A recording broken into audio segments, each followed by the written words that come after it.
দরবারে আলী শানে লাখো কোটি শুকরিয়া আদায় করছি যে মহান আল্লাহ রাব্বুল আলামিন গোটা বিশ্বময় বৈশ্বিক মহামারী করোনার প্রাদুর্ভাবের পরেও গোটা পৃথিবীর ছোট্টতম একটি রাষ্ট্র বাংলাদেশের স্বাধীন সার্বভৌমত্ব এই সোনার বাংলাদেশটাকে আল্লাহ পাক নিরাপত্তার চাদরে ঢেকে নিয়ে আমাদেরকে সুস্থতার নিয়ামত দান করে কোরআন হাদিসের মাহফিলে মজমা করে জমে হাজার হাজার মানুষদেরকে সাথে নিয়ে কোরআনে কারীম থেকে আলোচনা করার এবং শোনার সুব্যবস্থা করে দিয়েছেন। এই জন্য আপনারা খুশি না বেজার, কম না বেশি? উচ্ছ্বসিত কণ্ঠে খুশি মনে মন প্রাণ উজাড় করে আল্লাহ সুবহানাহু ওয়া তাআলার দরবারে শুকরিয়া আদায় করছি। জবান ছেড়ে দিয়ে সকলে একযোগে বলছি আলহামদুলিল্লাহ। রব্বানা লাকাল হামদ হামদান কাসীরা طيبا مباركا فيه ربنا لك الحمد كما ينبغي لجلال وجهك وعظيم سلطانك। আল্লাহ পাক আজকের মাহফিলকে কবুল করুন। বাঁকা মাদ্রাসাকে আল্লাহ সুবহানাহু ওয়া তাআলা কিয়ামত পর্যন্ত কবুল করে নিন। মাদ্রাসার সমস্ত হাজাত আল্লাহ পাক তার গায়বে খাজানা থেকে মিটিয়ে দিন।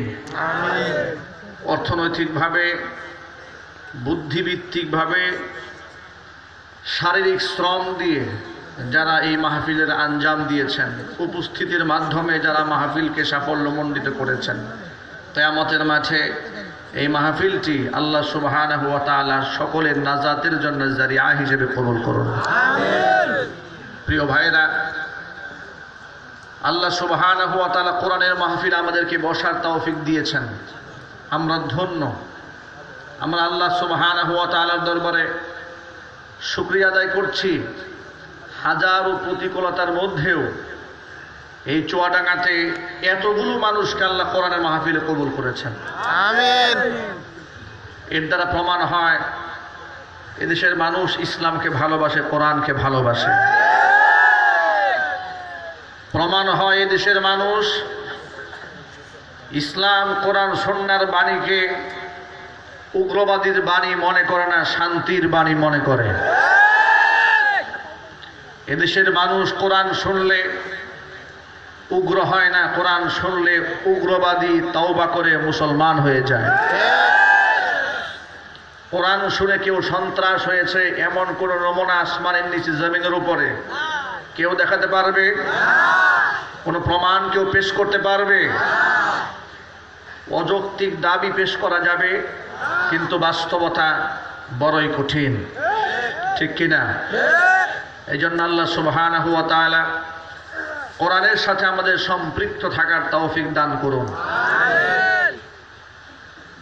জীবননগরের প্রশাসনিক ভাইরাও তারা মাহফিলকে আন্তরিকভাবে সাপোর্ট দিয়েছেন। অত্র এলাকার দায়িত্বশীল নেতৃবৃন্দ যারা আছেন তারাও মাহফিলকে সাফল্যমণ্ডিত করার জন্য তারা বুদ্ধিভিত্তিক শ্রম দিয়েছেন এবং উপস্থিত থেকে মাহফিল সফল হওয়ার ক্ষেত্রে ভূমিকা রেখেছেন।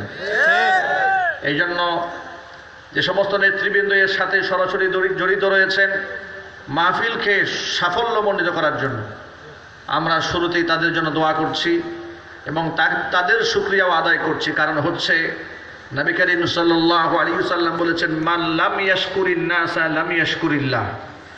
যে ব্যক্তি মানুষের কৃতজ্ঞতা আদায় করে না সেই ব্যক্তি আমি আল্লাহর কৃতজ্ঞতা আদায় করে না। এই জন্য আমরা তাদের জন্য রয়েছে আমাদের অন্তরের অন্তঃস্থল থেকে দোয়া এবং ভালোবাসা। তাদেরকে দেখে বাংলাদেশের ওই সমস্ত ব্যক্তিরা এখান থেকে শিক্ষা গ্রহণ করুন যারা কোরআনের মাহফিলে বাধাগ্রস্ত করেন, যারা কোরআনের আওয়াজকে দমিয়ে রাখতে চায়, যারা কোরআনের আওয়াজকে মাটির সাথে মিশিয়ে দিতে চায়, যারা এগুলো করে তারা এখান থেকে দেখে শিক্ষা গ্রহণ করতে পারে। এই আওয়াজটা হচ্ছে সেই আওয়াজ যে আওয়াজ কখনোই দমন করে রাখা সম্ভব নয়।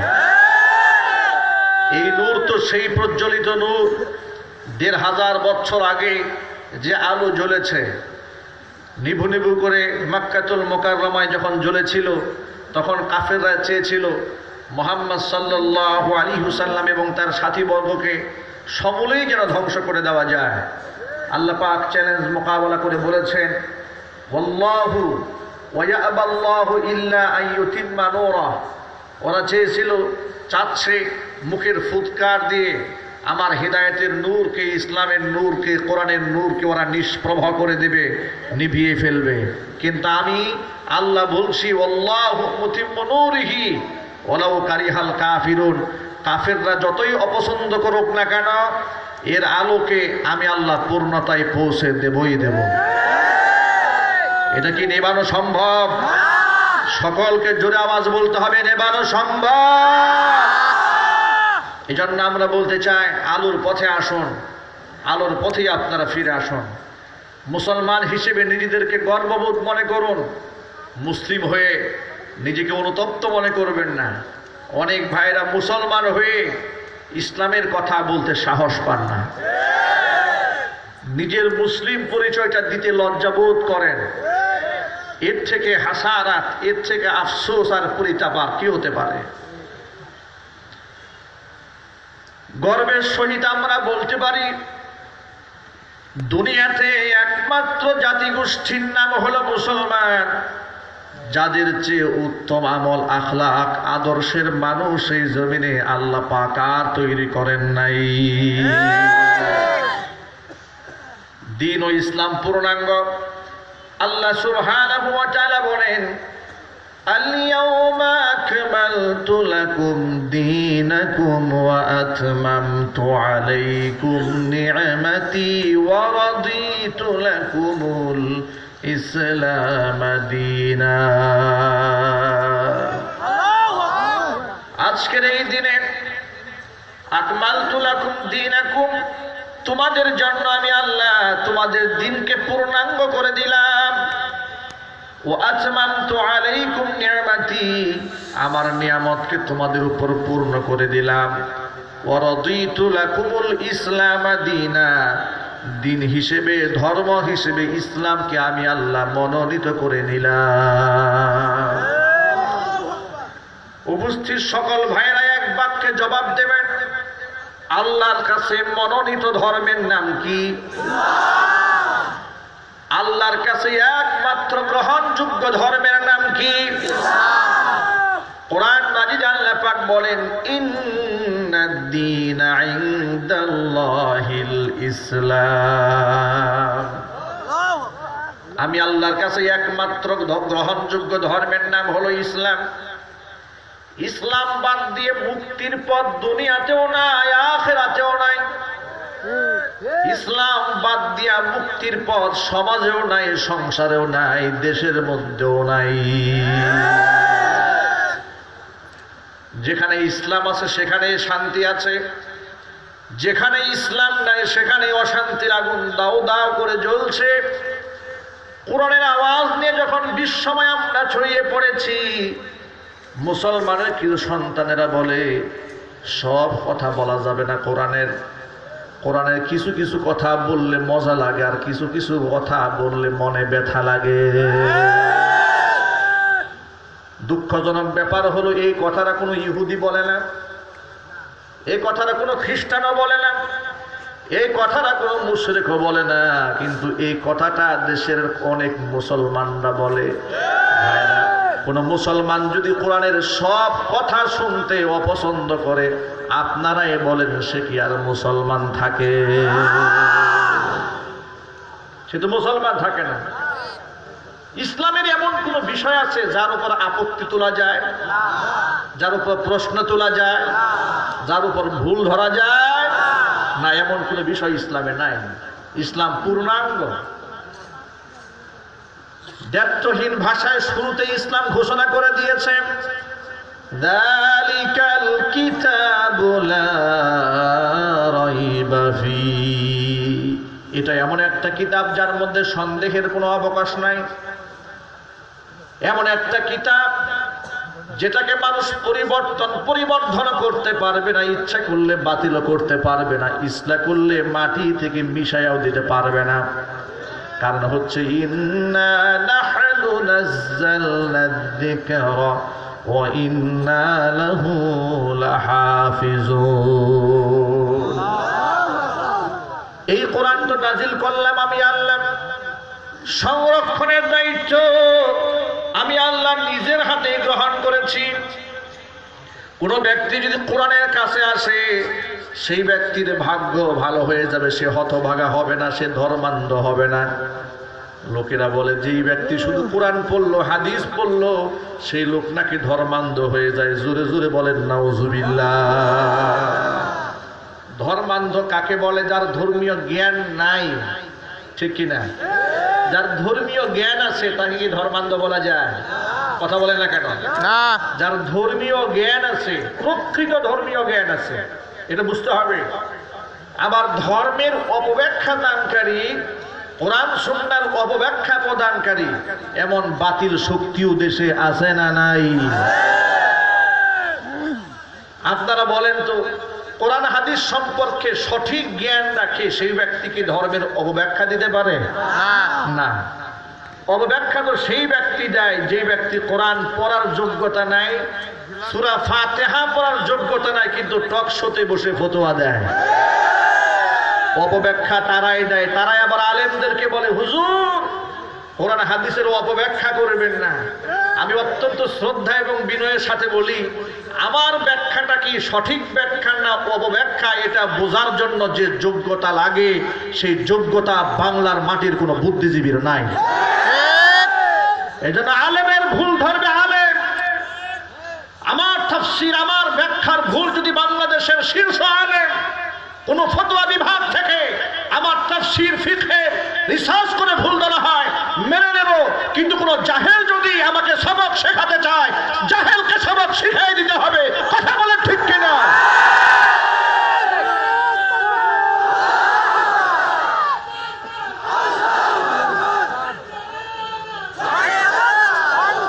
আমার যুবক ভাইয়েরা, ইসলাম তো পূর্ণাঙ্গ, এটা আমি আপনি বানাইনি। পূর্ণাঙ্গ কে করে দিয়েছেন?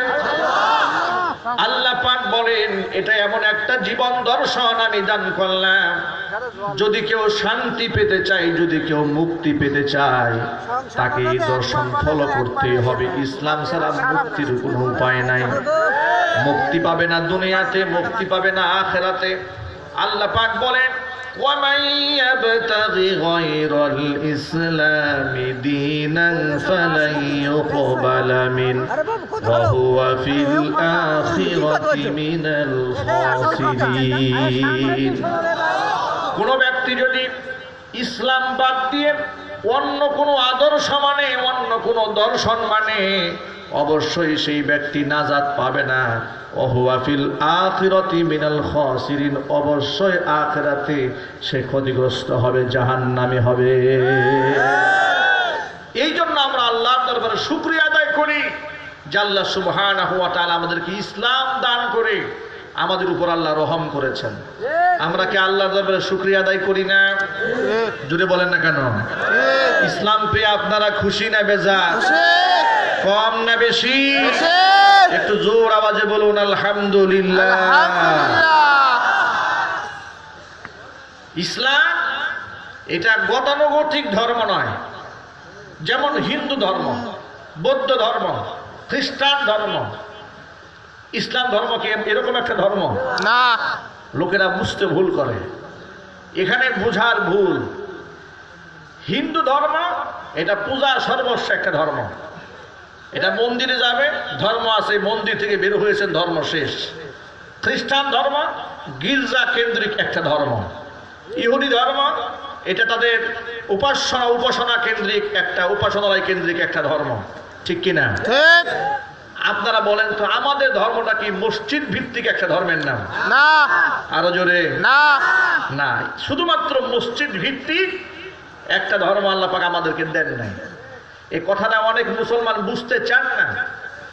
যে মুসলমান বুঝে না, যখন আমরা বুঝায় বলি, শুনুন, নামাজের ওয়াজ করলে আপনি বলেন খুব দারুণ ওয়াজ হয়েছে, রোজার ওয়াজ করলেন আপনি বলেন দারুণ ওয়াজ, যাকাতের ওয়াজ ও মজার ওয়াজ, হজের ওয়াজ ও মজার ওয়াজ, কিন্তু যখনই বলি সুদ খাবেন না ঘুষ খাবেন না তখনই বলে ওয়াজের মজা শেষ। কেন? কারণ আপনি আসলে ধর্ম বুঝেন না, ধর্ম আপনি বুঝেন না। আপনি ধর্মটাকে মসজিদ ভিত্তিক চার দেয়ালে সীমাবদ্ধ করতে চান, কিন্তু আপনারা বলেন আমাদের ধর্ম আর অন্য ধর্ম কি এক? আমাদের ধর্ম কি শুধু মসজিদ ভিত্তিক? যে ধর্ম আমাকে শিখিয়েছে জন্মের পরে আমার কি হবে আমার ধর্ম শিখিয়ে দিয়েছে। পৃথিবীতে আমি দুনিয়াতে এলাম, আমার ধর্ম আমার বাবা আমাকে শিখিয়ে দিয়েছে তাড়াতাড়ি কাজানের কাকারের মধ্যে আজানের আওয়াজ শোনায়া দাও, ডান কানে আজানের শব্দ, বাম কানে ইকামতের শব্দ বুঝাইয়া দাও। সুবহানাল্লাহ।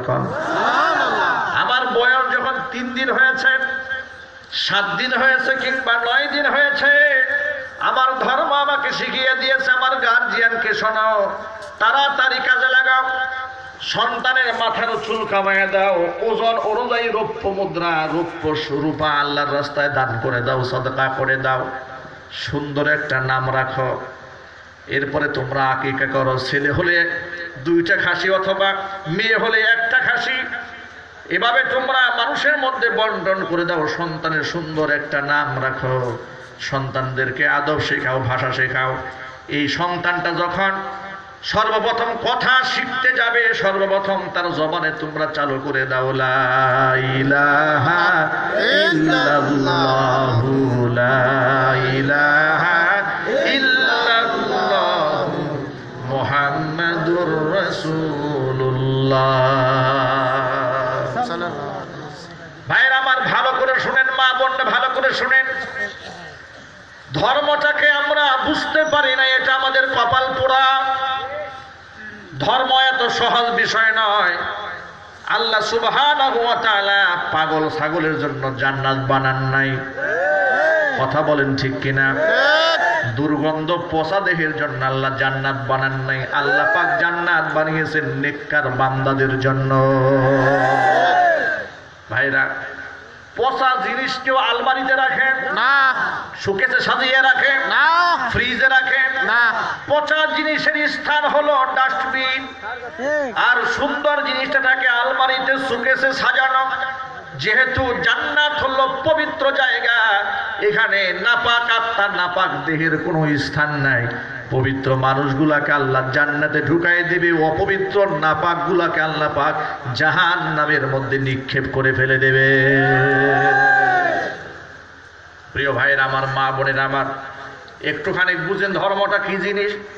তাহলে আমার জন্মের পরে ধর্ম আমাকে সবক শিখিয়েছে, ধর্মের পরে আমার বাবা মাকে সবক দিয়েছে।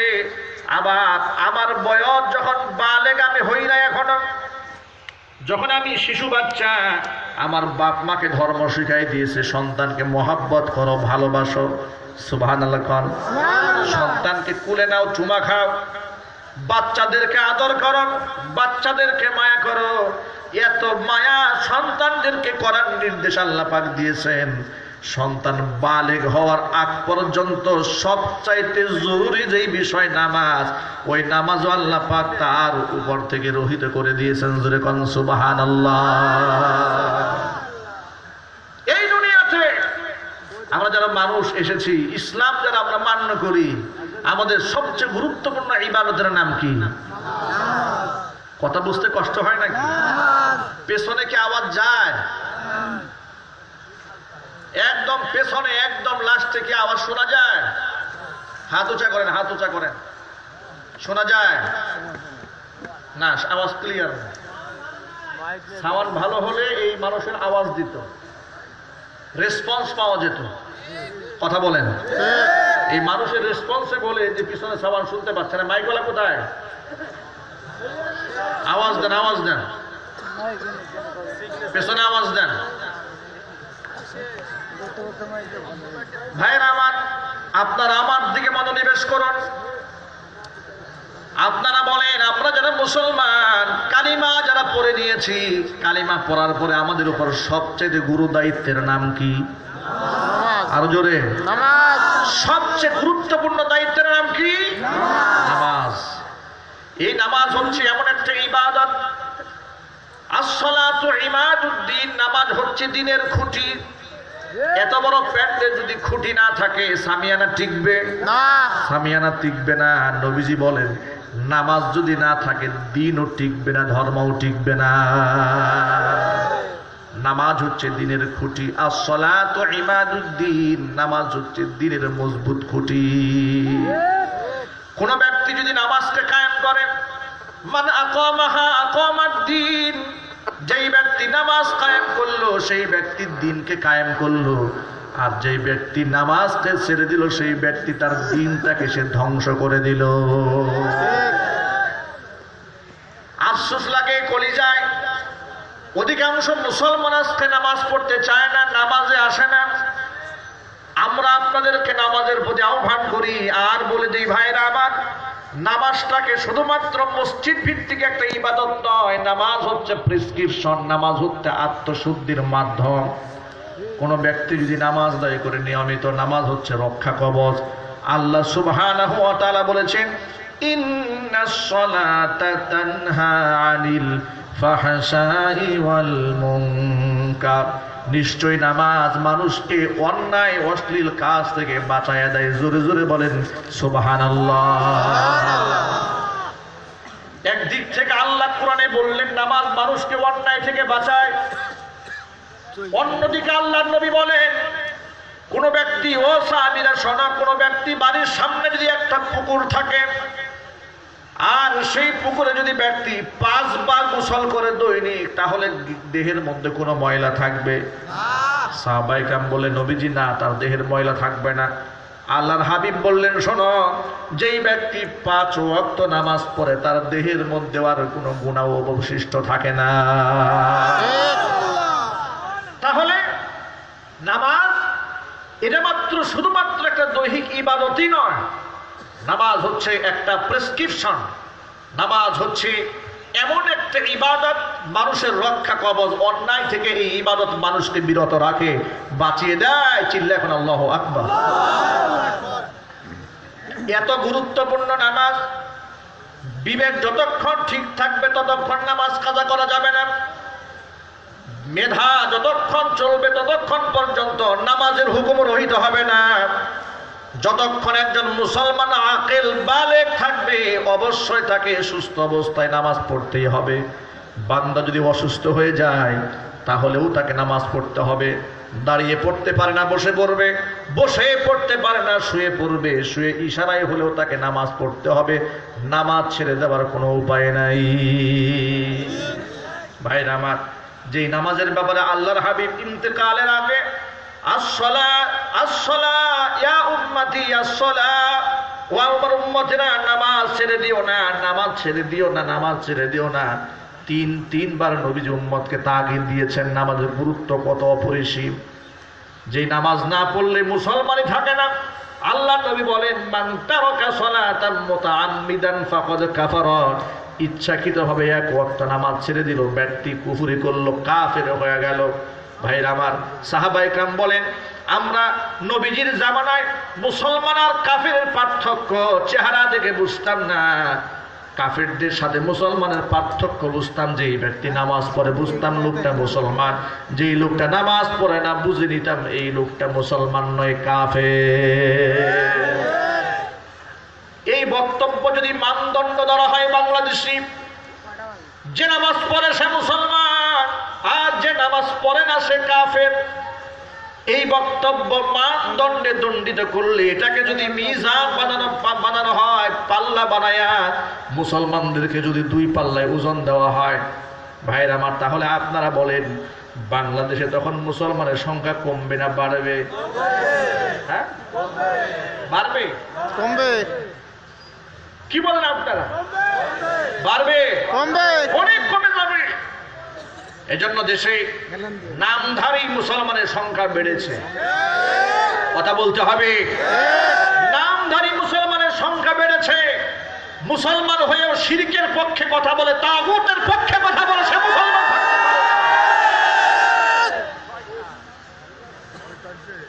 ও যুবক ভাইয়েরা আমার, আমি যে মেসেজটা দিতে চেয়েছিলাম সেটা হলো, নামাজ এত বেশি গুরুত্বপূর্ণ, এত বেশি দামি ইবাদত, যেটা ছেড়ে দিলে মুসলমানের তয় থাকে না। সেই ইবাদতটা পর্যন্ত বাচ্চাদের জন্য আল্লাহ সুবহানাহু ওয়া তাআলা রহিত করে দিয়েছেন। আল্লাহ নবী বলেন, তোমার বাচ্চার যখন 7 বছর বয়স হয় তখন তাদেরকে নামাজের তালিম দাও, নামাজের প্রতি উৎসাহ প্রদান করো। বাচ্চার বয়স যখন 10 বছর হয়ে যায় তখন নামাজ না পড়লে তাদেরকে প্রহার করো। মেসেজটা একটুখানি বুঝেন। বাচ্চা যখন দুনিয়াতে এলো, বাচ্চার ডান কানে আজানের শব্দ, বাম কানে ইকামতের শব্দ দেওয়া হলো, ইসলাম শিখিয়ে দিল। এই বাচ্চা যখন সবেমাত্র কথা বলতে শিখিয়েছে, আল্লাহ পাক বলেন, আল্লাহর হাবিব বলে দিয়েছেন তার জবানের সর্বপ্রথম কালিমা শিখিয়ে দাও। যদি বলেন সুবহানাল্লাহ। 3 নাম্বার, বাচ্চার বয়স যখন 7 বছর হয়েছে তাকে নামাজের তালিম দাও। 10 বছর যখন হয়েছে তখন বাচ্চা যদি নামাজ আদায় না করে তাহলে তাকে প্রহার করো, তাকে পিটাও, পেট দিয়ে পিটাও। এবার আল্লাহর নবী সাল্লাল্লাহু আলাইহি সাল্লাম বলেন, দুনিয়াতে সন্তান আসার পরে বাবা মা যদি সন্তানদেরকে দিন শিখায়, আদব শিখায়, ঈমান শিখায়, এই ব্যক্তি যখন জমিন থেকে বিদায় হয়ে যাবে, ওই সন্তান যত ইবাদত দুনিয়াতে করবে সন্তানের আমলনামা থেকে মোটেও সওয়াব কমানো হবে না। সমপরিমাণ সওয়াব আমলনামার মধ্যে আল্লাহ সুবহানাহু ওয়া তাআলা বাপ মার আমলনামার মধ্যে পৌঁছে দেবে। ভাইরা একটু বোঝার চেষ্টা করেন, এর মানেটা কি? এর মানে আমার ধর্ম আমাকে প্রত্যেকটা সেকেন্ডে আমাকে কন্ট্রোল করে। কথা বলুন, আমার ধর্ম আমাকে কিভাবে কন্ট্রোল করে একটু বোঝার চেষ্টা করেন। গতানুগতিক বয়ান তো জীবনে বহু শুনেছেন, কিচ্ছা কাহিনীর বয়ান, কিন্তু ধর্ম বুঝতে পারেন নাই। কথা বলেন। এই জন্য অনেক লোকেরা এই বিশ্লেষণ ধর্মী আলোচনা শুনলে বলে, হুজুর এগুলা বাদ দিয়ে একটু জীবনী শোনান, কাহিনী শোনান, যাতে করে আগেও বিড়ি টেনেছে পরেও বিড়ি টানতে পারে, যাতে করে আলেমদেরকে আগেও গালি দিয়েছে আর বয়ান শোনার পরেও গালি দিতে পারে। কথা বলা ঠিক কিনা? ধর্মকে বোঝার চেষ্টা করেন। ইসলাম আমাকে কদমে কদমে কন্ট্রোল করে। এরপর আমার যখন জবান ফুটেছে, আমি যখন কথা বলতে শিখলাম, ইসলাম আমাকে সতর্ক করে দিয়া বলে, বেটা জবান তোমাকে দিয়েছে আল্লাহ, মুখ দিয়ে যা বলবা হিসাব করে বলো। তার কারণটা কি শোনো, মা ইয়ালফিজু মিন কাউলিন ইল্লা লাদাইহি রাকীবুন আতীদ। শুনে দেখো, জবানটা দান করেছি আমি আল্লাহ, যা মনে চাই মুখ দিয়ে উচ্চারণ করো না, যাকে তাকে গালি দিও না, যাকে তাকে জঙ্গিবাদ মৌলবাদ বলে গালমন্দ করো না, মানুষকে ফাহিশা ভাষায় বকাবাজি করো না। তোমার কথাটা রেকর্ড হচ্ছে, তোমার কাছে সংরক্ষণকারী ফেরেশতা লাগিয়ে দিয়েছি, তোমার প্রত্যেকটা উচ্চারণ শব্দ ফেরেশতা রেকর্ড করেছে। জোরে কোন সুবহানাল্লাহ। ভাইরা আমার, ধর্ম আমাকে কিভাবে কন্ট্রোল করেছে একটু বোঝার চেষ্টা করেছে। আমি মুখ থেকে কথা বলার আগে আল্লাহ আমাকে সতর্ক করেছেন, সাবধান, তোমার কাজ রেকর্ড হচ্ছে। রাতের আধারে কেউ যখন দেখলো না, কেউ যখন শুনলো না, কেউ যখন বুঝলো না, একা একা গুনাহ করবে, তাও তুমি করতে পারবে না। তার কারণ কিয়ামতের মাঠে তোমার এই হাত, তোমার এই পা তোমার আমলের সাক্ষী হয়ে যাবে। সূরা ইয়াসিনের মধ্যে আল্লাহ পাক বলেন, আল ইয়াউমা নাখতিমু আলা আফওয়াহিহিম ওয়া তুকাল্লিমুনা আইদিহিম ওয়া তাশহাদু আরজুলুহুম বিমা কানু ইয়াকসিবুন। এই মুখ দিয়ে কথা বের করব না, মুখটাকে আমি তালা লাগায় দেব। আমি আল্লাহর সাথে কথা বলবে তোমার হাত, কথা বলবে তোমার পা, তোমার হাত আমার সাথে কথা বলবে তোমার পা, তোমার বিরুদ্ধে সাক্ষ্য দেবে। ভাইরা আমার, আপনারা বলেন হাতের কথা বলার শক্তি আছে না নাই? আমার আল্লাহ হাত দিয়ে কথা বের করতে পারেন কিনা? কিয়ামতের মাঠে মানুষের গায়ের চামড়া তার বিরুদ্ধে সাক্ষী হয়ে যাবে। ভাইরা আমার, দুনিয়ার আদালতে মিথ্যা সাক্ষী দিয়ে পার পাওয়া যায়, হাসরের ময়দানে মিথ্যা সাক্ষ্য দিয়ে পার পাওয়ার রাস্তা নাই। কারণটা কি জানেন? আপনি জানেন না, গায়ের নিজের গায়ের চামড়া তার বিরুদ্ধে সাক্ষী হয়ে দাঁড়াবে। জাহান্নামে যাওয়ার সময় জাহান্নামীরা নিজের চামড়াকে ডাক দেয়, বলবে রে চামড়া, ওয়াকালু লিজুলুদিহিম লিমা শাহিদতুম আলাইনা ক্বালু আনতাকানা আল্লাহুল্লাযী আনতাকা কুল্লা শাই। চামড়া কি নিজের গায়ের চামড়া যখন তার বিরুদ্ধে সাক্ষী দেবে, চামড়াকে ডাক দিয়ে বলবে লিজুলুদিহিম লিমা শাহিদতুম আলাইনা, এর চামড়া প্রচন্ড শীতের সময় তোমার স্কিনটা যেন, তোমার ত্বকটা যেন ফেটে না যায়। দামি দামি লোশন মাখতাম আমি, বিদেশি, আমি অনেক দামি দামি লোশন তোমার গায়ে মেখেছি, তোমার স্কিনটাকে সুন্দর রাখার জন্য এত ব্যবস্থা করলাম, বিনিময়ে এই উপহার তুমি আমাকে দিলা, আল্লাহর আদালতে তুমি আমাকে আসামি বানিয়ে দিয়েছ। তখন এই চামড়া বলবে যে যে আল্লাহ দুনিয়াতে তোমাকে জবান দিয়েছিল কথা বলার জন্য, কিয়ামতের মাঠে ওই আল্লাহ রাব্বুল আলামিন আমাদের জবানটা খুলে দিয়েছে। ভাইরা আমার, তাহলে একটুখানি বোঝার চেষ্টা করেন আমার ধর্ম আমাকে কিভাবে কন্ট্রোল করে। আমার ধর্ম আমার জবানটাকে কন্ট্রোল করে, আমার ধর্ম আমার হাতকে কন্ট্রোল করে, আমার ধর্ম আমার পাকে কন্ট্রোল করে, আমার ধর্ম আমার চোখকে কন্ট্রোল করে দিয়েছে। কোরআন মাজিদ আল্লাহ সুবহানাহু ওয়া তাআলা ভিন্ন আয়াতের মধ্যে বলেন, ইয়ালামু খাইনাতাল আ'য়ুনি ওয়া মা তুখফিস সুদূর। আল্লাহু আকবার। আল্লাহ পাক বলেন, বান্দা তুমি কালো সানগ্লাস লাগিয়ে তুমি যে আড়ি চুরি করে বাঁকা চোখে তাকিয়েছ, পৃথিবীর কেউ তোমাকে দেখে নাই, কিন্তু তোমার এই চোখের খিয়ানাতটাকেও আমি আল্লাহ দেখতে পেয়েছি। আল্লাহু আকবার বলে। একটুখানি কি ভেবেছেন আমার ধর্ম আমাকে কিভাবে কন্ট্রোল করে?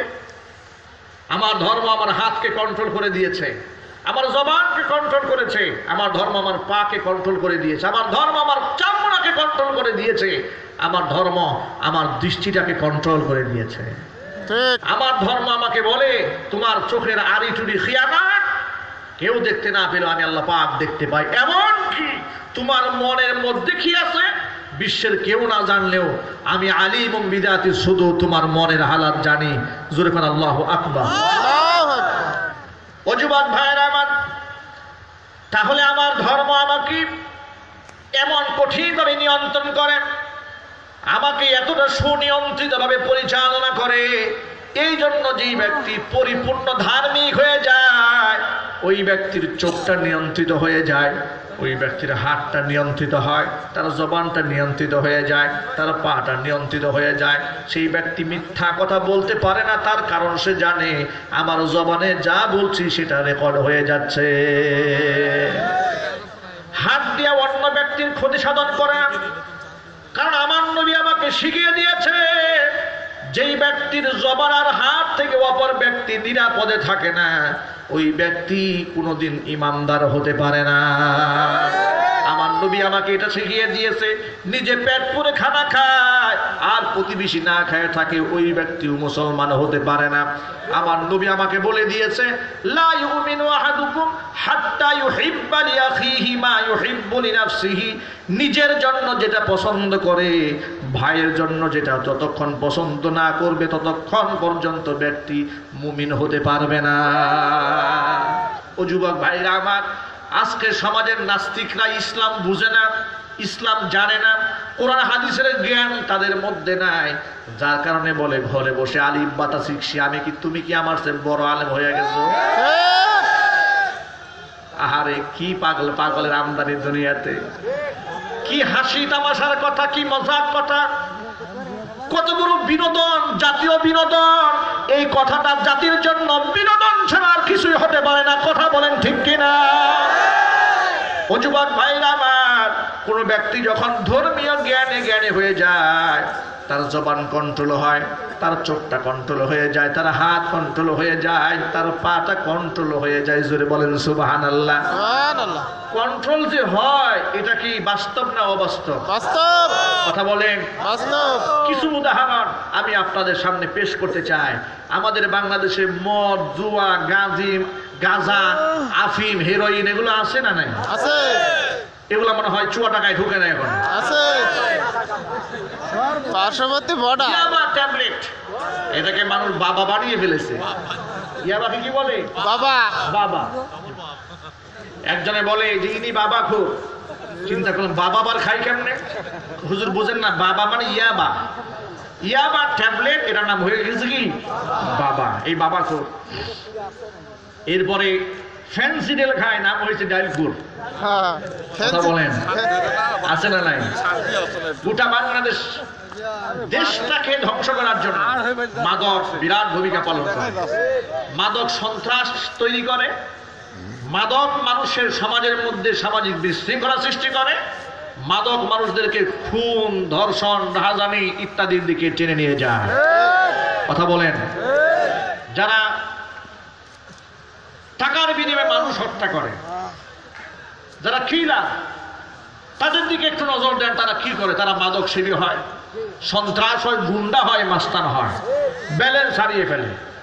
গোটা বাংলাদেশের সরকার টেকনাফ থেকে তেতুলিয়া, রূপসা থেকে পাথুরিয়া পর্যন্ত মাদকের ব্যাপারে জিরো টলারেন্স নীতি যখন অবলম্বন করেছিলেন, সরকার এই ক্ষেত্রে চিরুনি অভিযান চালিয়েছেন যে মাদক ব্যবসায়ী যেখানে পাওয়া গেছে গ্রেফতার করা হয়েছে, অ্যারেস্ট করা হয়েছে, কাউকে ক্রস ফায়ার দেওয়া হয়েছে। কথা বলেন ঠিক কিনা? গোটা বাংলাদেশের একজন আলেমের নাম বলেন, যিনি আলেম, একজন ইমাম সাহেবের নাম বলেন যিনি মাদক ব্যবসায় জড়িত। কথা বলতে হবে। মুখ বন্ধ রাখেন বলেই বুদ্ধিজীবীরা টক শোতে বড় বড় কথা বলে। ওরা দাড়ি টুপিকে কাভার করার জন্য যে কথা বলে, আপনারা বলেন টেকনাফ থেকে তেতুলিয়া, রূপসা থেকে পাথুরিয়া পর্যন্ত একজন আলেমকে মাদকের সাথে সরকার জড়িত পেয়েছে? কারণটা কি? আমি আগেই বলেছি, আমার ধর্ম আমাকে নিয়ন্ত্রণ করেছে। তোমাদেরকে তো পুলিশ দিয়ে পাহারা দিতে হয়, র্যাব দিয়ে পাহারা দিতে হয়। আমাকে পুলিশ দিয়ে পাহারা দিতে হয় না, র্যাব দিয়েও পাহারা দিতে হয় না। আমার মাদ্রাসার ছাত্রদের মধ্যে দাঁড়িয়ে দৌড়দৌড়ি হয় না। কথা বলেন। এই যে মাদারেসে কওমিয়া, আপনারা বলেন মাদ্রাসার প্রতিষ্ঠিত হওয়ার পর্যন্ত আজ পর্যন্ত একবারের জন্য ছাত্ররা গ্রুপিং করে হল দখল করা নিয়ে, সিট দখল করা নিয়ে গুতাগুতি হয়েছে, মারামারি হয়েছে, কুপাকুপি হয়েছে? কিন্তু যারা এগুলা করে তারাই আবার মাদ্রাসার ছাত্রদেরকে, আলেমদেরকে সবক শেখাতে চায়। কি হাসি তামাশার কথা এটা! আমি আগে বলি, যারা ধর্মীয় জ্ঞান রাখে তারা কোনোদিন জঙ্গি হতে পারে না, সন্ত্রাস হতে পারে না। যার কারণে ইসলামের নামে দাড়ি টুপি পরে যদি কেউ বোমাবাজি করে, ইসলামের সাথে তার কোনো সম্পর্ক নাই। যার বড় প্রমাণ হলো হলি আর্টিজানে যারা হামলা করেছিল, দেশের কিছু বুদ্ধিজীবীরা এই হামলাটাকে সাথে সাথে মৌলবাদীর উপরে চাপায় দেওয়ার চেষ্টা করলো, আলেমদের কাঁধে বোঝায় উঠায় দেওয়ার চেষ্টা করেছে। কিন্তু বাস্তবতায় দেখা গেল যারা হামলা করেছে মাদ্রাসা মসজিদের সাথে জড়িত একজনকেও পাওয়া যায় নাই। কথা বলেন ঠিক কিনা? এর মানে যে ব্যক্তি ধার্মিক হয় সে সন্ত্রাস হতে পারে না, যে ব্যক্তি ধার্মিক হয় সেই ব্যক্তি জঙ্গি হতে পারে না, যেই ব্যক্তি ধার্মিক হয় সে কখনো ধর্ষক হতে পারে না। তবে ছদ্মবেশ ধারণ করে কেউ অপকর্ম যদি কেউ করে তার বিচার আমরা চাই না, চাই না? আরো জোরে বলতে হবে, চাই না, চাই না? যুবক ভাইরা আমার, এই জন্য বলতে চাই ইসলামের পথে ফিরে আসুন, কোরআনের দিকে ফিরে আসুন। আল্লাহ যে বিধান দিয়েছেন, আমার নবীজি যে আইন করে দিয়েছেন, আল্লাহ এবং নবীজির বিধানের মধ্যে শুধু শান্তি আর শান্তি। এই জন্য আল্লাহ কোরআন মাজিদের মধ্যে বলেন, ইয়া আইয়ুহাল্লাযীনা আমানু দুখুলু ফিস সিলমি কাফা, হে ঈমানদারগণ পরিপূর্ণভাবে ইসলামের মধ্যে প্রবেশ করো। যে ব্যক্তি পূর্ণ ইসলামে প্রবেশ করবে সেই ব্যক্তি হবে জান্নাতি। আর যে ব্যক্তি ইসলামকে কিছু মানবে আর কিছু অংশ বাদ দিয়ে দিবে, যেটা মানতে সহজ সেটা মানবে, যেটা মানতে একটু কঠিন হয় ইহুদি খ্রিস্টানদের মতো বাদ দিয়ে দিবে। আছে না নাই? আছে। তাদের অবস্থা বড় ভয়াবহ হবে। এই জন্য যারা মুসলমান আছে তাদেরকে পুরোপুরি ইসলামকে মান্য করতে হবে। রাজি আছেন? রাজি আছেন? কারা কারা পারবেন তো হাত দেখতে চায়। মাশাআল্লাহ, আলহামদুলিল্লাহ। আল্লাহ আমাদের সকলকে কবুল করে নাও, আর জোরে আল্লাহুম্মা আমিন। প্রিয় ভাইরা আমার, পরিপূর্ণ ইসলামকে মান্য করতে হবে। ইসলামের কোনো বিধানের ক্ষেত্রে কোনো মুসলমানের কোনো প্রশ্ন থাকতে পারে না, কোনো যুক্তি থাকতে পারে না, তর্ক থাকতে পারে না। যুক্তি আর তর্ক দিয়া কোনো ব্যক্তি মুসলমান থাকে না, যুক্তি তর্ক দিয়া ধ্বংস হয়েছে শয়তান। ইসলামের ফরজ বিধান নামাজ কয় ওয়াক্ত? 5 ওয়াক্ত। জোরে বলেন। 5 ওয়াক্ত। কোনো যুক্তি নাই, তর্ক নাই। 5 ওয়াক্ত কেন পড়ব? সপ্তাহে একদিন পড়লেই কি হয় না? দাঁড়িয়ে আমি রাখবো কেন? না রাখলে হবেটা কি? না রাখলে মুসলমান থাকবো না। মাথায় টুপি দিলাম, না দিলাম তো কি হয়েছে? আমি কি কাফের হয়ে যাব? আমি কি বেঈমান হয়ে যাব? আমি যদি মসজিদে না যাই তাহলে কি আমি কাফের হব? আমাকে হত্যা করা ওয়াজিব হবে? এত যুক্তি এত তর্ক শুনতে চাই না। কথা একটা, আমরা ইব্রাহিম আলাইহিস সালাতু ওয়াস সালামের সন্তান। কোরআন মাজিদে আল্লাহ সুবহানাহু ওয়া তাআলা বলে দিয়েছেন, মিল্লাতা বিকুম ইব্রাহিম হুয়া সাম্মাকুমুল মুসলিমিন।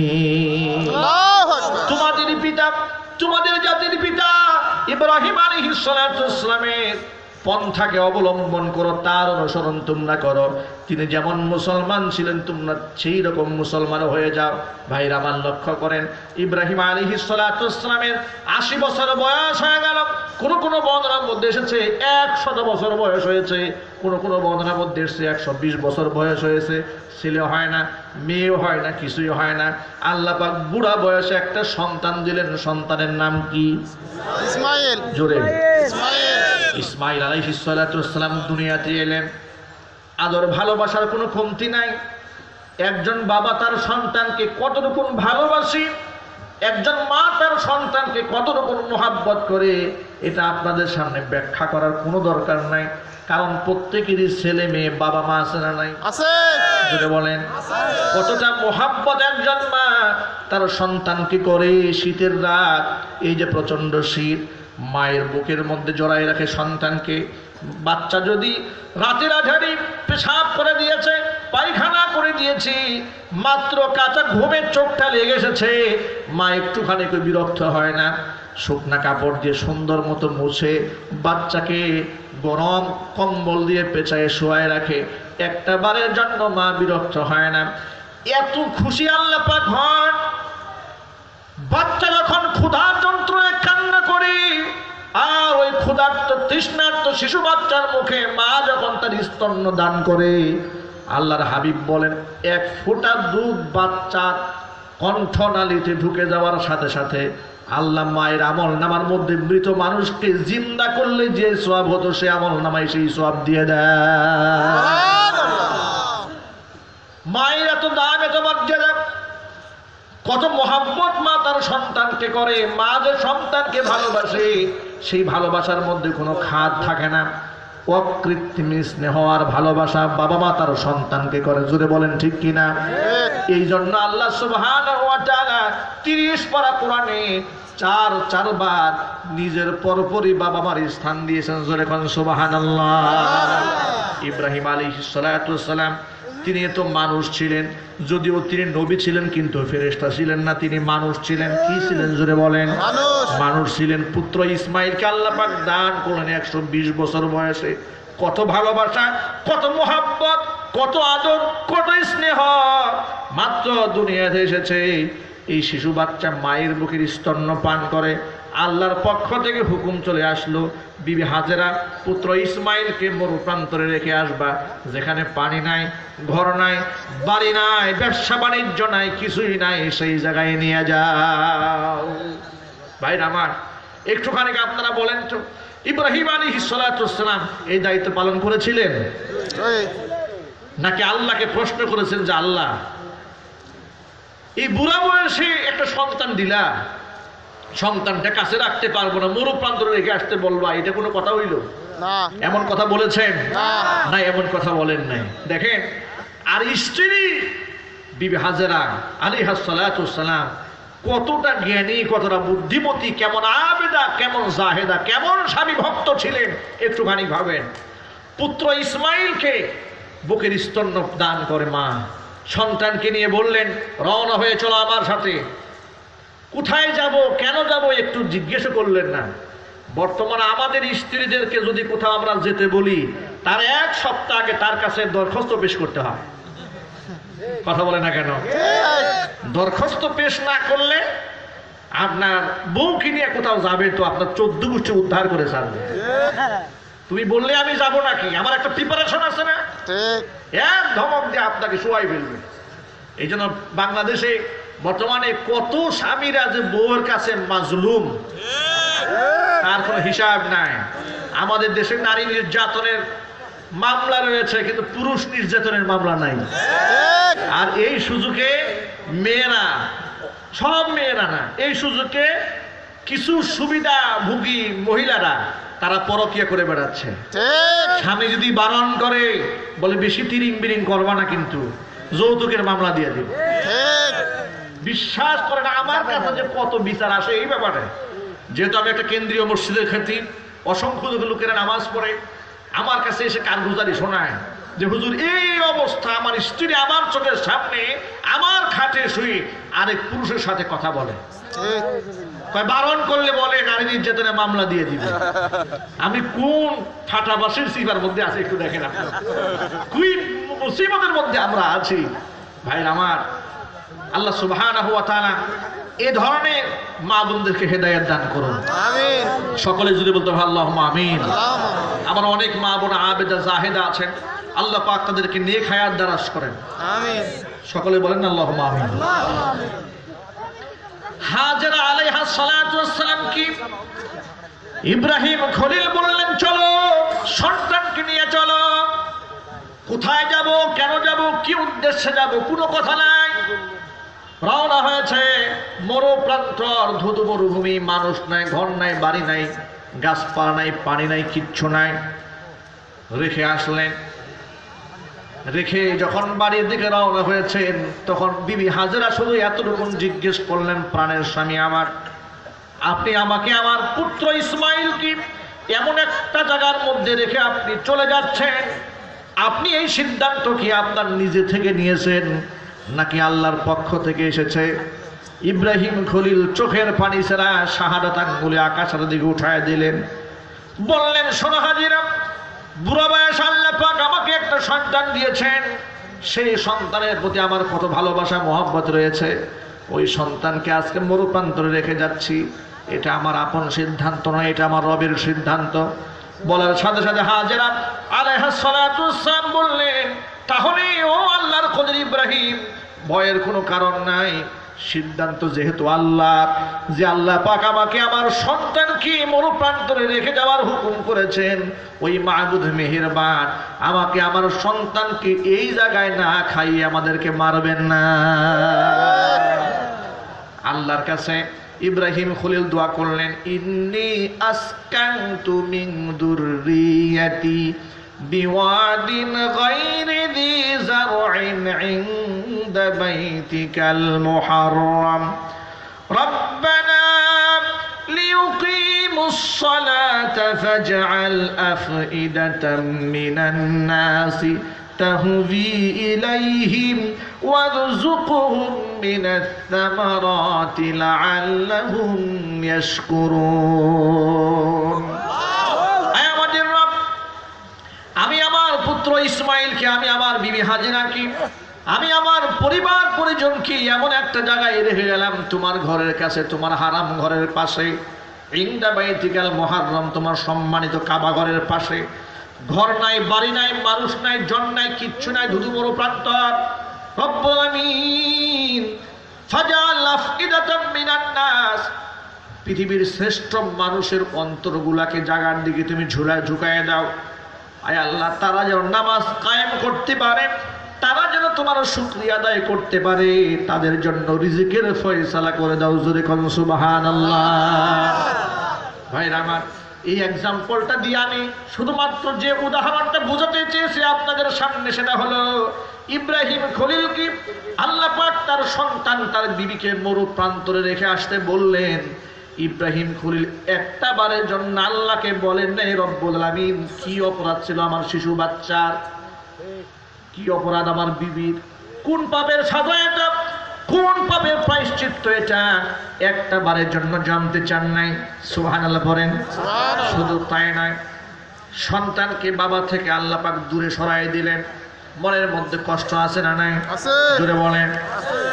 এই সন্তানটা যখন মোটামুটি দৌড়ি করে, একটুখানি বয়স হয়েছে, বাচ্চা যখন ছোটাছুটি করে, বাচ্চারা যখন একটুখানি বড় হয়, বাচ্চাদের প্রতি মায়া কমে না বাড়ে? বাড়ে। কথা বলেন। বাড়ে। বাচ্চার প্রতি মায়া কত গুণ বেড়ে যায়। যাদের ঘরের মধ্যে শিশু বাচ্চা আছে তারা ভালো করেই জানেন। আল্লাহ সুবহানাহু ওয়া তাআলা আরো কঠিন পরীক্ষার মধ্যে ফেলে দিলেন। রাতে স্বপ্ন দেখায় দিলেন, পুত্র সেই কলিজার টুকরা সন্তান ভবিষ্যৎ নবী ইসমাঈলকে তিনি জবেহ করছেন।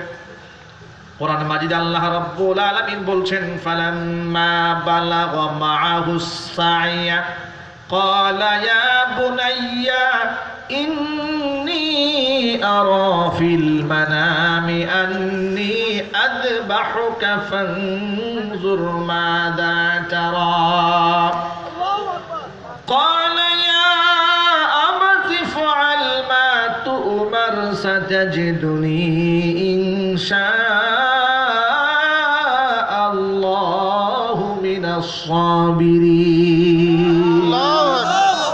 সন্তান যখন ছোটাছুটির বয়সে উপনীত হল, কলিজার টুকরা পুত্র ইসমাঈলের প্রতি বাবার মহাব্বত যখন আরো বেড়ে গিয়েছে, রাতের আধারে স্বপ্ন দেখাই দিলেন, সন্তানকে জবেহ করছেন। কত বড় কঠিন পরীক্ষা!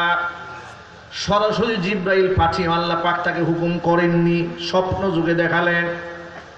স্বপ্নের মধ্যে সন্তানকে জবাই করার দৃশ্য দেখি পুত্র সন্তানকে ডাক দিয়া জাতির পিতা ইব্রাহিম খলিল বলছে, ইয়া বুনাইয়া, আমার কলিজার টুকরা সন্তান ইসমাঈল, ইন্নী আরা ফিল মানাম, রাতের আধারে আমি স্বপ্ন দেখলাম, আন্নী আযবাহুকা ফানজুর মাযা তারা, আমি স্বপ্ন দেখলাম আমি তোমাকে জবেহ করছি, এখন তুমি তোমার রায় প্রদান করো, দেখো তুমি কি সিদ্ধান্ত নেবে। ভাইরা একটুখানি বোঝার চেষ্টা করেন, নবীর সন্তান তো চোরের সাথে, চোরের সন্তান সাধারণত সমাজের মধ্যে চোর হয়, জেনাকারের সন্তান সাধারণত জেনাকার হয়, বদমাশের ঘরে বদমাশের জন্ম হয়, সাধারণত অলির ঘরে অলির জন্ম হয়। কথা বলে ঠিক কিনা? ও যুবক ভাইয়েরা আমার, ইব্রাহিম খলিল ছোট্ট ইসমাঈলকে বললেন, রাতের আধারে স্বপ্ন দেখেছি, আমি তোমাকে জবাই করছি, তুমি তোমার মতামত ব্যক্ত করো। পুত্র ইসমাঈল জবাব দিয়া বলে, ইয়া আবাতি ফাআল মা তুমার, বাবা রাতের আধারে যে স্বপ্ন আপনি দেখেছেন, এই স্বপ্ন আপনাকে শয়তান দেখায় নাই, আপনার স্বপ্ন আপনি হলেন একজন নবী, নবীর স্বপ্ন ওহী হয়, নবীর স্বপ্ন আল্লাহর পক্ষ থেকে নির্দেশ হয়, আল্লাহর পক্ষ থেকে হুকুম হয়। আপনি আমাকে জবেহ করতে দেখেছেন, এর মানে হলো আল্লাহ সুবহানাহু ওয়া তাআলা আপনাকে আমাকে জবেহ করার হুকুম করেছে। ইফআল মা তুমার, আপনাকে যা আদেশ করা হচ্ছে আপনি সেটা বাস্তবায়ন করেন। ভাইরা আমার, সন্তান যখন বললেন আপনাকে যা হুকুম করা হচ্ছে তা সেটা আপনি বাস্তবায়ন করেন, সাতাজিদুনি ইনশাআল্লাহু মিনাস সাবিরিন, আপনি আমাকে ধৈর্যশীলদের মধ্যে পাবেন। বক্তব্য ভালো করে বোঝার চেষ্টা করেন। এখানে তিনি বলতে পারতেন সাতাজিদুনি ইনশাআল্লাহু সাবিরান, আপনি আমাকে একজন ধৈর্যশীল পাবেন, তা বলেন নাই। তিনি বললেন, ভাষার মধ্যে কত মাধুর্যতা রয়েছে, আপনি আমাকে ধৈর্যশীলদের মধ্যে একজন পাবেন, এর মানে আল্লাহর হুকুম পালন করতে গিয়া এই দুনিয়াতে কত নবী পয়গাম্বর, কত আল্লাহ পাকের নেককার বান্দারা ধৈর্যের প্রমাণ দিয়েছে, ওই সমস্ত ধৈর্যশীল বান্দাদের মধ্যে আমি ইসমাঈলকেও পাবেন।